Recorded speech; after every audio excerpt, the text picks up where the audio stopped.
What if I told you that this old alcoholic mermaid proved the biggest theory in the One Piece community, the truth about where the One Piece is?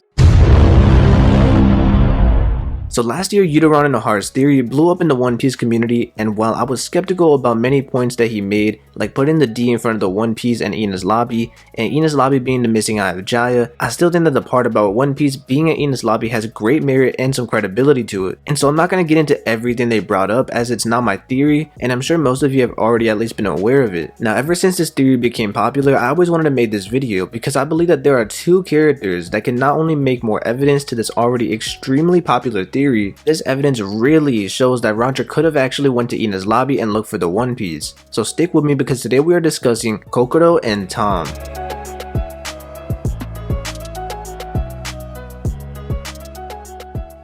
First, let's start out in Water 7. During the Straw Hats' adventures to the City of Water in Shipwrights Water 7, we are revealed the truth about Cutty Flam and Tom's workers. Tom was a fishman who created the legendary Sea Train, a train that traverses the perilous seas surrounding Water 7. The Sea Train is the very legacy that allows the culture of Water 7 to strive. An iceberg who inherited Tom's will saw his dream out and transformed Water 7 into a prosperous city. And then there's Frankie, the straw hat who watched as Tom was taken away on the sea train to Enies Lobby. There's also Yokozuna the sea frog, and the final most important member, Kokoro the mermaid. Throughout the entire story of Water 7, and especially when we head into Enies Lobby, it's clear that Luffy is being compared to Gol D Roger by Kokoro. Luffy introduces himself to Kokoro by saying, "I'm going to be the Pirate King," and we've seen this plenty of times previously with Dante Correja and Crocus also seeing Roger in Luffy. She even refers to him as the Pirate King on multiple occasions, and Kokoro even says that if Tom was alive, he would have built him a great ship just like Roger. Tom and Kokoro both knew Roger back in the day, with Tom being under inspection by the world government for the incident with Roger and for making a ship to Otto Jackson. Meanwhile, you have CP9 and CP5 who were looking into his involvement with the blueprints for Pluton. And so with all that out the way, let's finally dive into Kokoro's character. The Rocket Man was not built for paying passengers. If Luffy reminds Kokoro of Roger, could it be that Roger once used the Rocket Man back in the day to travel to Enies Lobby? The Rocket Man's steam and speed is uncontrollable.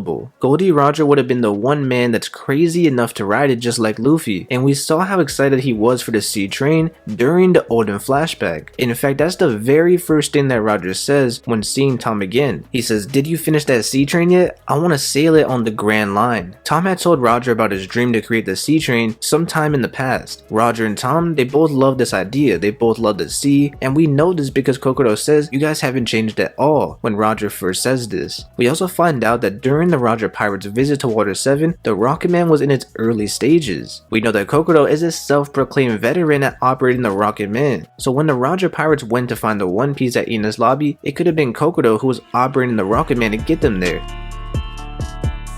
She was so skilled with the Rocket Man that she was even able to locate the tracks during the storm of the Agua Laguna. And is it possible that they built the tracks for the Puffin Tom and the Rocket Man but never assigned a Sea Stone element? So once again, Roger and his crew are not afraid of a few Sea Kings. And Tom might have also asked for 10 years so that he can get as much time as possible to live. It's likely that the Puffin Tom could have been finished under that time, and he also had to route all the tracks to the surrounding islands, which would take the most time. If the One Piece is really under Enies Lobby, Roger and his crew may have traveled to Enies Lobby shortly after Rocket Man had been completed, because otherwise, how would they have gotten there? Kokoro knows the full functionality of this train because when they are about to enter the track, she warns them about how fast the sea train will become and it won't be able to slow down. And next, it's important to note just how much Kokoro knows about Enies Lobby, its secrets, and just about every detail that you need to know about its geography. There's even a panel when Kokoro tells Nami, "Keep your transponder snail on, we have lots of information," and this is right after she called them to explain her knowledge about Enies Lobby. She explains that there's a tower on each side and that there's a lever on top of the floor of each tower. If you pull it, the drawbridge lowers between the courthouse and the Tower of Law.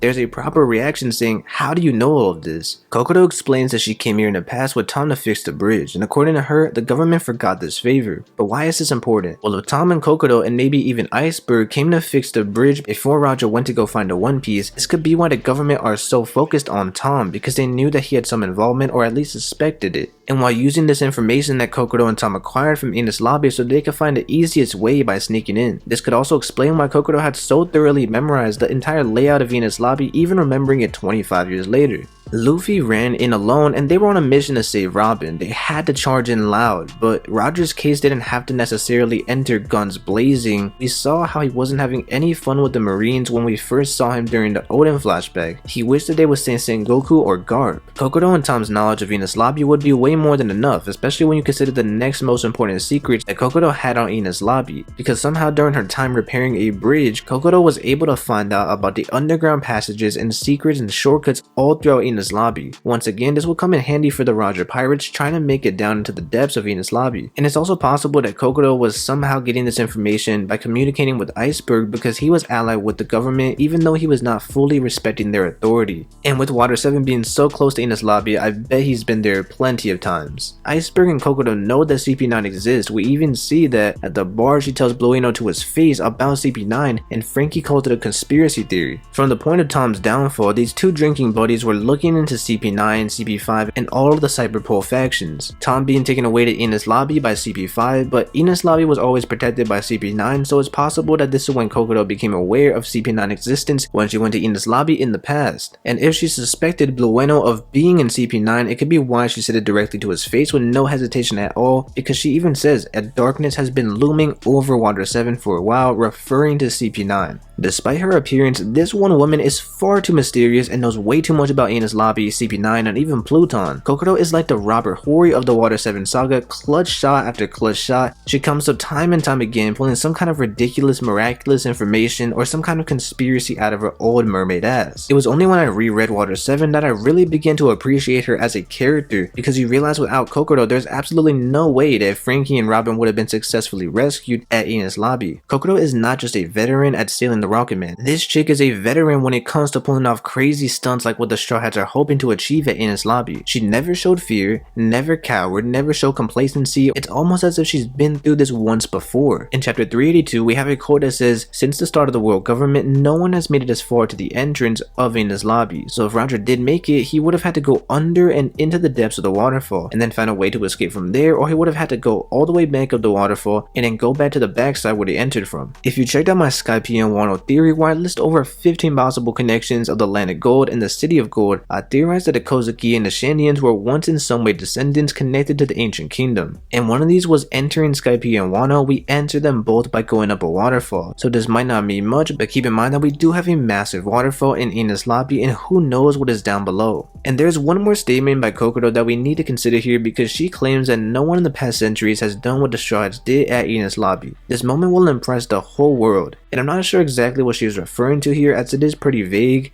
I guess she could be referring to the Straw Hats simply breaching Enies Lobby, or maybe it's the fact that everyone that goes to Enies Lobby ends up dead or going to Impel Down, so this will be the first time that a criminal was saved after being brought to the Judicial Island. And I wish she would have been more specific, because there's a chance that this one quote could crumble the entire theory of the One Piece being under Enies Lobby. There are ways around it. Like I mentioned before, maybe the Roger pirates use Kokoro's knowledge in a much more stealthy way to sneak into Enies Lobby and enter through the underground passageways. Or maybe there's some kind of secret entrance that a small group could enter through. But still, let me know in the comments what specifically was Kokoro referring to with this quote. Another possibility would just be that Roger, Oden, and Riley used Conqueror's Haki to nullify the entire island, because with hordes of fodder on the island, this would allow for a much easier situation, as CP9 may have never been even notified through a transponder snail that someone had broken in. Aside from maybe a few CP9 members, I'm sure the Pirate King could easily handle anyone in his path, and it said that Rob Lucci's era of CP9 was the most powerful because he led it, so I honestly doubt that Roger would have any issues going into Enies Lobby and finding the One Piece. In chapter 400, when Kokoro flies the Rocket Man across the bridge to the other side of the island, catching the Straw Hats, we see a mini flashback where Kokoro is thinking to herself.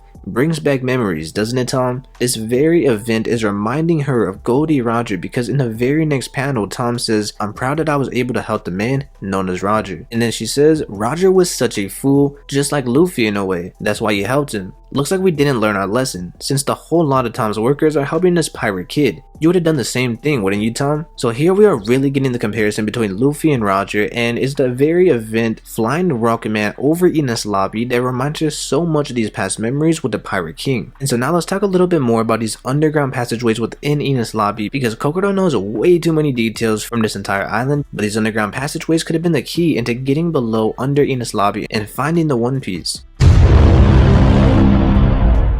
And like I said before, for someone who fixed a bridge, this is a lot of information to know, especially because it's underneath in the water. To memorize these secret tunnels and to even know about how to reach the gates this way should not be overlooked. I always noticed that if you look at the 3 government bases that connect Enies Lobby, Impel Down, and Marineford, you can notice that they all have one thing in common, and that is the fact that they all have underground passageways. Impel Down is the most obvious one, as it's a prison built deeper and deeper into the sea, and then we have Enies Lobby, a mysterious waterfall, complex underground passageways, and we have a very small glimpse of this as well in Marineford because it's confirmed that there are underground passageways during the Paramount War. The Marines stashed soldiers underground and allowed for sneak attacks and reinforcements at the necessary moments, and this allowed them to get into other areas that they would not be able to cross to unless they were underground. Is it possible that the underground passageways were created by a sea stone in the past? These tunnels are deep underwater, and Sanji says it must be an extremely durable substance to maintain the pressure this deep. Zoro tries cutting it and fails when he says that it couldn't be steel or stone, and we don't know if it is sea stone because Luffy and Robin are not here, so it's impossible to know for sure, but I have a feeling that it could be sea stone. If Wano was connected to Joy Boy, the ancient kingdom, in some way, then the area that contains the One Piece could have had the Sea Prism stone from the very beginning. And so wrapping up the video, I hope this information has further convinced you of the theory that One Piece is under the waterfall in Enies Lobby, and one day I think we might all realize that Kokoro was always the hidden key to uncovering the secret. She's weirdly knowledgeable about the ancient weapons, the precise layout of Enies Lobby, and Roger was just as excited to ride the sea train as Tom was to build it, so I wouldn't be shocked if the Rocket Man itself was originally created for Roger's crazy journey and then they used it to get to the Judicial Island. There's other interesting ideas like the Mary reaching the final island and achieving its dreams. I think this theory fits with so many different themes of the story, like with the island being the eternal light. Luffy finding the One Piece would fit perfectly, as you have Nico Robin who represents the flame or the light of the revolution, and Luffy being the new sun god Nika. Yuderon and Ohara make plenty of other points in their theory, but I just thought maybe you guys would appreciate my new perspective on it with Kokoro being at the forefront. So if you did enjoy the video, don't forget to hit the like button and subscribe for more future One Piece content. Let me know in the comments, do you agree or disagree with this theory? What do you think Kokoro's relevance will be knowing about the ancient weapons, possibly the One Piece? Anyways guys, thanks for watching and have a great day.